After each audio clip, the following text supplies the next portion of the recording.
Yo, what's up?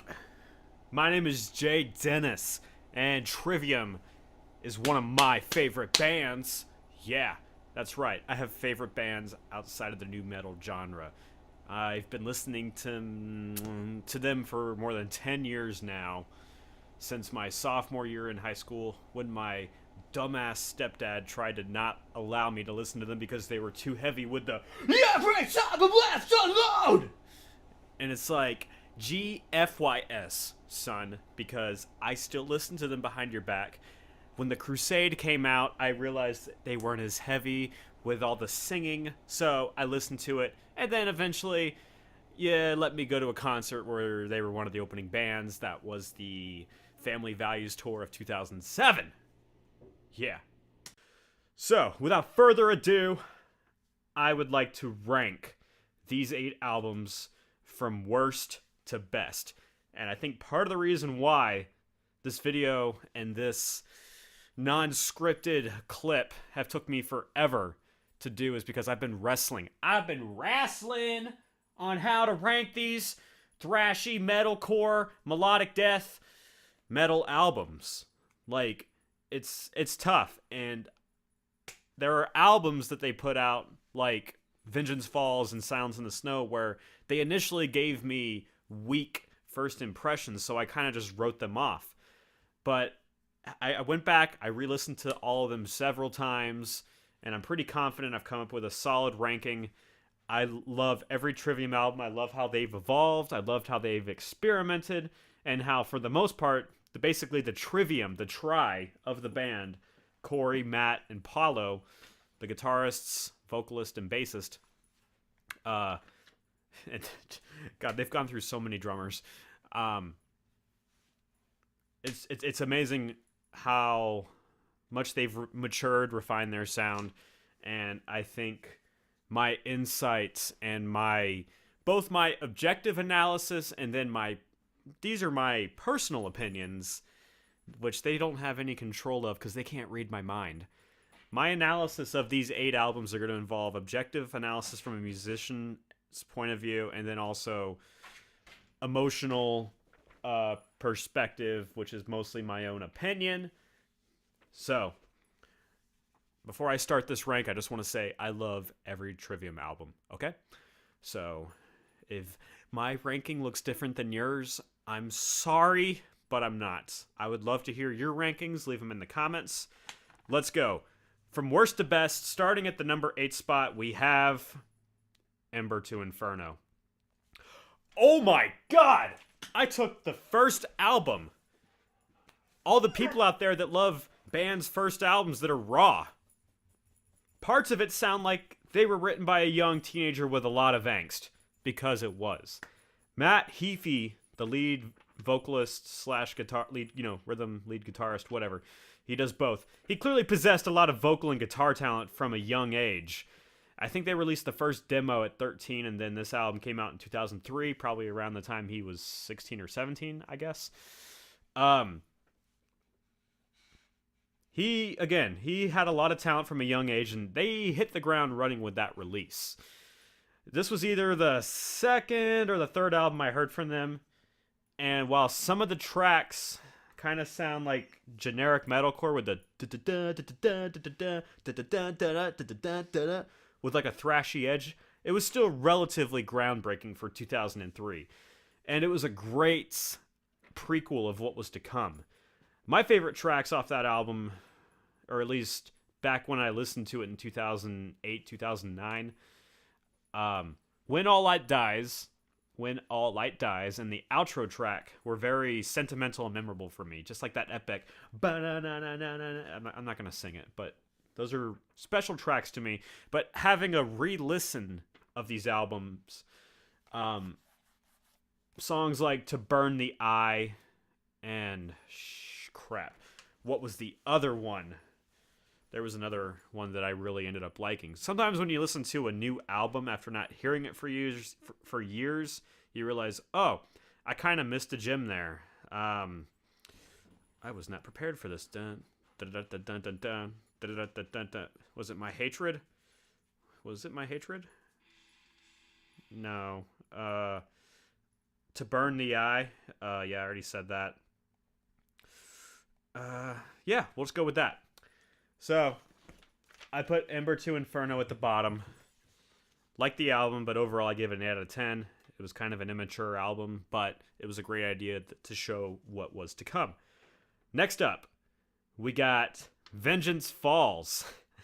I was initially going to put this at last place, but having just watched the documentary, the behind the scenes, and then just giving it another listen, and just the fact that David Draymond produced it. Sorry, my dog's barking. Let me go let him out. And I'm back. So Vengeance Falls, one of those albums that I didn't really give a fair shake to back in 2013. I heard it and I was like, oh, the cover looks stupid. And David Draymond from Disturbed produced it. As much as I love Disturbed, why is Disturbed touching Trivium? Are they trying to make them more hard rock and sell out?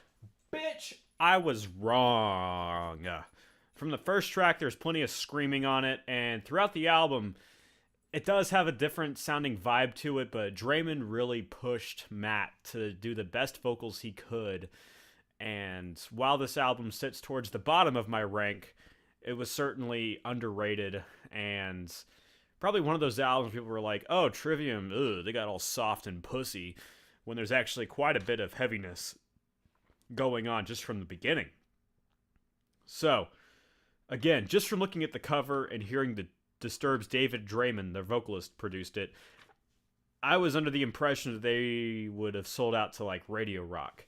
This is among their less aggressive albums, and it does sound fragmented and incomplete at times, but there's still memorable tracks like To Believe, and that song definitely, you can tell David Draymond played a part in that because it's got a Disturbed vocal cadence. It's got that aggressive scatting where Matt's singing along to the double bass drum. And another track is Through Blood, Dirt, and Bone, which has a pretty powerful breakdown and is heavy. It's an amazing song from start to finish. So again, I didn't give it a fair shake back when it came out in 2013, but having re-listened to it during my recent Trivium tear, it's still a good entry to their collection, and I'd recommend listening to it. But it wouldn't be one of the first albums I showed if I was trying to get somebody into them, unless they told me, I'm looking for something more like radio rock, but heavier. But if they were into hardcore, heavier, fast speed metal with aggressive vocals all throughout, this would not be the album. Alright, so next up, we have The Crusade, their third album. I remember buying this album when it came out, back in 2007. Did it come out in 2007? God, I hope it did. I wasn't supposed to listen to Trivium at the time because, again, my douche of a former stepdad thought they were a bad influence and too heavy. Regardless, I still bought it and rationalized that, angsty, rebellious decision since it was more thrash metal and less screaming. It had more of an 80s vibe than a modern metalcore, Killswitch Engage aggressive sound. So it should have been fine. Trivium toured this album with Korn on the Family Values Tour of 2007, and they came out in 80s thrash clothing. Those tight jeans, those high-top Nikes, the cut-off black shirts, the long hair. They were emulating Metallica. This is one of Matt's better albums vocally, in my opinion, when it comes to his clean singing. His voice just sounds menacing. His tone just sounds evil. And the album isn't totally devoid of screaming. They still have it in the opening track and then throughout, but it's more about in the bridges. It's not full verses full of them. On this album, they more show off their guitar speed, start to introduce lower tunings, 7-string, B standard, and even cap off the album with an epic instrumental. So if you didn't think they were emulating Metallica, they said, fuck you, here's an instrumental. It's called The Crusade.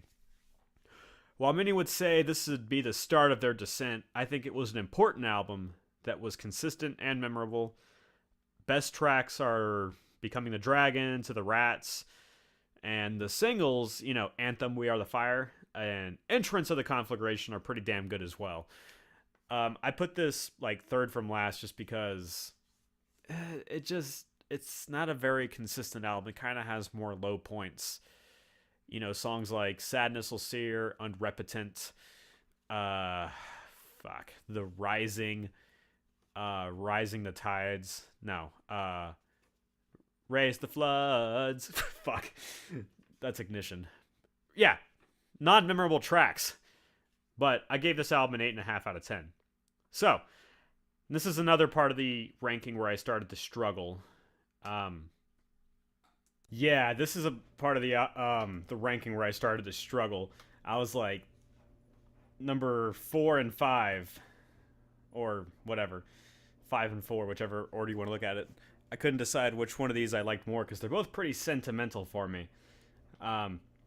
But I figured just because this album was just lacking just a little more edge, I put Silence in the Snow as, you know, fifth best, or fourth worst, whatever.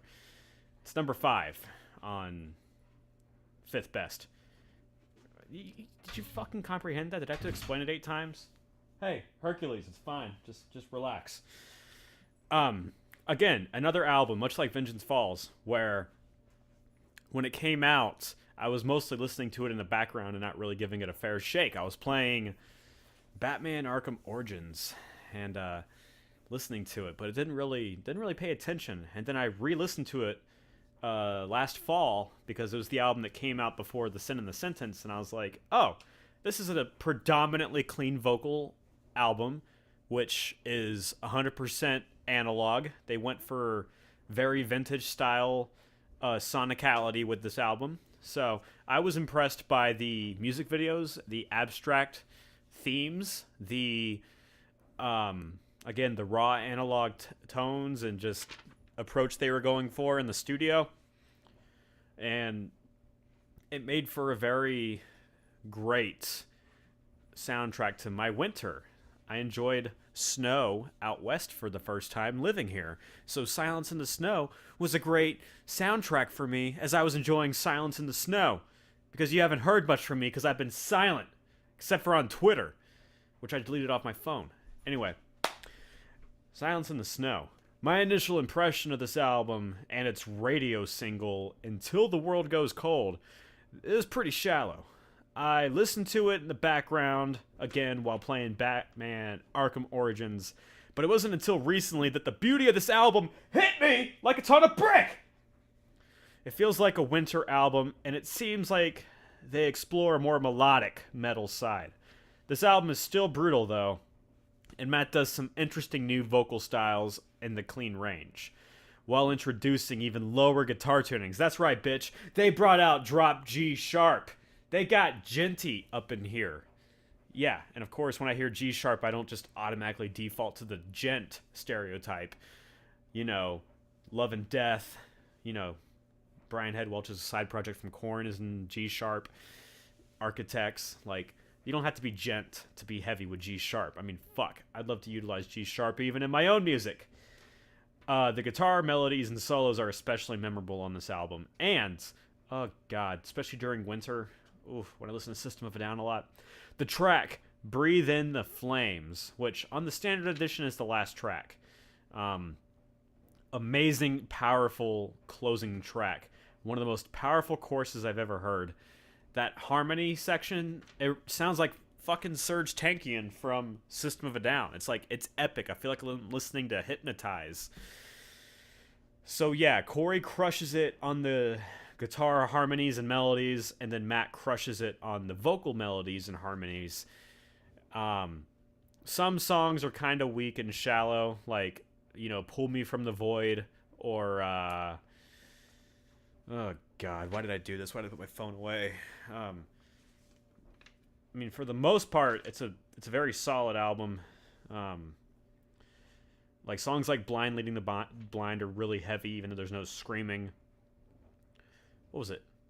It was Pull Me From the Void, and I guess the ghost that's haunting you. Those are just kind of two weak tracks back to back that kind of makes the album lose a little bit of momentum.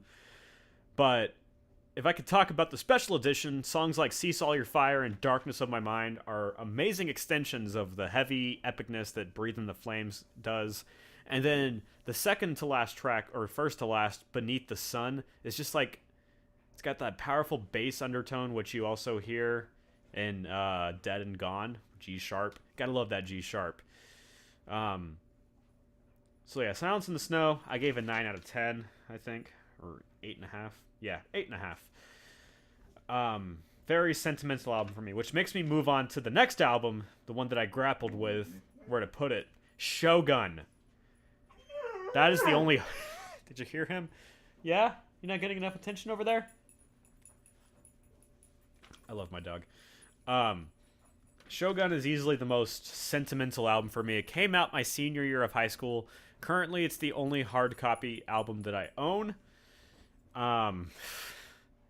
Yeah, it came out during like the fall of 2008. Just from start to finish, it was very memorable. And having re-listened to it recently, I was able to kind of feel more heavy undertones and kind of appreciate what I initially thought was kind of a fragmented and inconsistent attempt at an album. It's actually very solid, and I can see why among the consensus of people, a lot of people rank this towards the top. To me, this is their fourth best album. So it's a powerful nod to Matt Heafy's Japanese background, and was one of the soundtracks to my senior year of high school, as I've already said. I remember when they teased the opening track and how it was supposed to reintroduce the heavy. Initially, I didn't think there was anything fluid about it, but overall, I ended up appreciating Kirusi Gomen, however the fuck you say it, and thought it was better. Shogun is a heavy album, and it's got really good lyrics, and compared to like the top 3 albums, I would say, I don't think it flows as well, but they did bring the heavy back. It got more aggressive vocally, and the breakdowns, and like down from the what the fuck are you doing back there? You're gonna trip. Look, I love you, but you're fucking with my setup right now. You need to exit. Excuse me a second. Hercules, come here. Hey, come this way. Come on. That's a good boy. Hey, he's a good boy. Yeah, I coach you aggressively from afar, but as soon as you get here, I reinforce you with goodness. Good. That's a good boy. Come on, lay down. Good boy. Yeah, when he's in the act doing something wrong, I get kind of firm with him. But as soon as he starts behaving well, immediately reinforce it with some good feels. Unlike my cock of a stepdad. Anyway, that's in the past.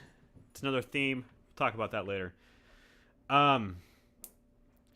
So yeah, they brought back the aggressive vocals and some pretty heavy breakdowns with like Down from the Sky, Throes of Perdition, Callisto to a Star in Heaven. Again, a lot of sentimental value from this, and it ends on a strong note with the ever-long title track, Shogun. So, it's not my top ranking, but it's still a great album. And at the time, you know, they were trying to reel from some of the negative press from the Crusade, and they were trying to bring back the heavy, and I think they succeeded. But their following album, their third best album, they did it better. In Waves. That's right. Album number 5, In Waves.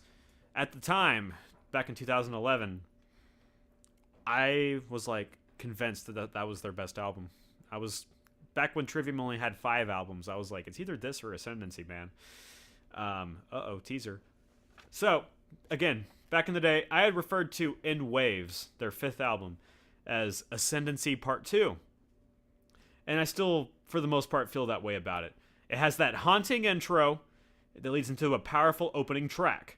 Matt brings back the screaming full force and is relentless on the guitar work, and it's very reminiscent of the metalcore icon that is Ascendancy. I'm not sure if this album got the notoriety it deserved, but 6 years later, 6 years being... No, sorry, 6.5 because it's 2018 now. I still feel this way. It's a very well-executed album. Great tracks like Dust Dismantled, Caustic Are the Ties That Bind, Black, Chaos Reigns. Some of the heaviest songs in their entire discography. It seems like I might not have as much to say about this album, because this album does kind of lack sentimental value for me, but it's still one of my favorites. It's essentially Ascendancy in C sharp, because Ascendancy is in D. Yeah, I love In Waves. So, there's only 2 albums left. We got Ascendancy and their new album, The Sin and the Sentence. This is another part of my ranking that I grappled with pretty hard. But after much sitting down, careful deliberation, and re-listening, reflecting, objective analysis, emotional analysis. Hey, talking about objective analysis over here. I don't want you chewing on that box. Thank you. Okay, buddy. Seriously, it's like good cop, bad cop with him. This is like a Trivium / podcast analysis ranking. So, without further ado, with 2 albums less, the second best album from Trivium, in my opinion, is Ascendancy. That's right. So, this is the first track I heard from them. I don't know if I lost this clip earlier when I recorded, but my former elitist metalhead friend burned me a CD back in my sophomore year of high school, and it had like the first 6 or 7 tracks off this album. That and Kill Switch Engage is the End of Heartache were essentially the albums that got me into heavy, like metalcore style music. Yeah, I was listening to thrash metal, the Big Four, classic metal, but modern metal, like metalcore, this was one of the cornerstones of my development as a musician. So, the moment after the end of everything ended and the moment when the track Rain started, I knew I was in for something special. By the time that track was over and Pull Harder was halfway done, Pull Harder on the Strings of Your Martyr, I couldn't believe a band a band this good could even exist. As a sophomore in high school and still relatively new guitarist, the tracks on this album had a massive influence and impact on my writing and speed with guitar. I wanted to scream just like Matt, and I really enjoyed his singing too. It just sounded very menacing. So over 10 years later, this album still holds up as near perfection. There's a reason why most fans would probably rank this at the top. And you can tell that, and you can even hear it in the commentary album that they put out, but you can tell that they had a lot of momentum during the writing process. They had just been discovered by Roadrunner, I think, and they just needed to put out something epic, and they did. This album never slows down or disappoints. I gave it a 9.5 out of 10 because, as amazing as it is, it's very, very, very, very, very... What are you chewing on? I can't have you getting puppy tetanus. God damn it. Ugh. This album never disappoints or slows down. And again, it was like Ember to Inferno. This is, the album that came out afterwards. This is their second album. It's like Ember to Inferno, but more mature, more powerful, more well-written. Matt's vocals are better. But since it's still so early on in their career, it doesn't really show what they're capable of. And it's a little repetitive at times. Just a little bit. If I had to be nitpicky on this album that I gave a 9.5 out of 10, that would be my critique. But to this day, I still love Ascendancy. And it's my second favorite album.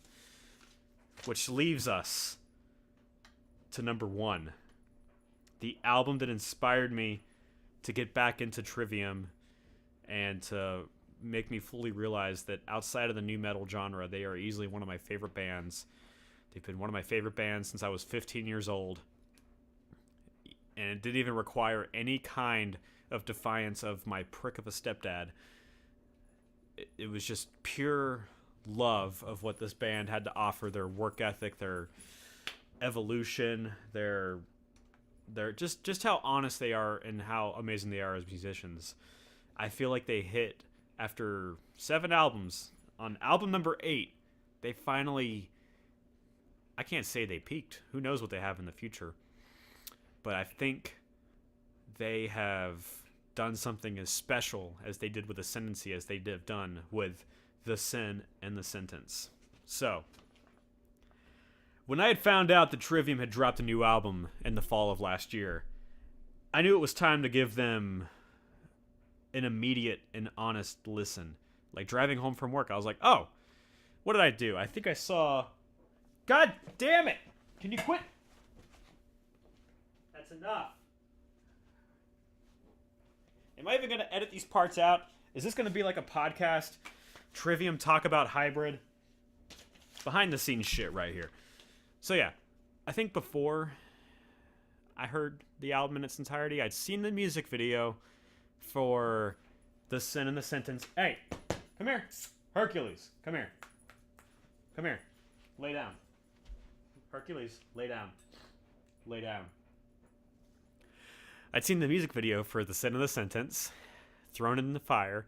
I don't think I'd seen the music video for Heart From Your Hate, but the music videos were enough for me to be interested and go like, wow, I need to give this album a listen. And boom, there it was. Listen to it. Yeah, basically the singles they used to introduce this album, it sent a powerful message. They were back in full force. The opening track, The Sin and the Sentence, and the closing track, Thrown into the Fire, are very powerful statements. Come here. Hercules, come here. That's a good boy. That's a good boy. I'm trying to housebreak him. He's still a puppy. To me, the sign of an amazing album, this is a personal thing for me, is when the opening track and the closing tracks are both among the best tracks. So, Trivium did that with this album, and they put music videos out for them, and they were both really good. Very hard-hitting, powerful breakdowns, blast beats that really showcase what I think is their best drummer. Who I think is their best drummer. You know, Travis Smith, Nick Augusto, whoever they used for Silence in the Snow. Trivium's always been good at having good drummers.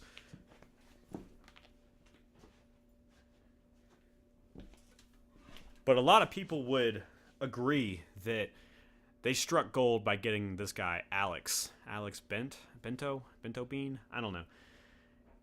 He's a very chill guy, and I like the way he comes across in the documentary and the video. So, like, he's just... That is one of the biggest reasons why I put this album at the top. It's got the best drumming. So, yeah. The blast beats, the closing breakdowns to the title track, to the closing track. Just the breakdowns in songs like Sever the Hand, Beyond Oblivion. It's just such nasty drumming. And it's played so well. And you could tell that from even, like, just Corey, Matt, and Paulo, that their instrumentals have improved vastly over the years as well. So this album really showcases the powerful instrumentals. These guys are, like, at a godlike level. They're not doing crazy stuff like Animals as Leader or whatever. But you don't have to do that to be, like, godlike or amazing at what you do. These guys have hit their stride with this album. My only critique, which prevents this album from being a perfect 10, it's a 9.5.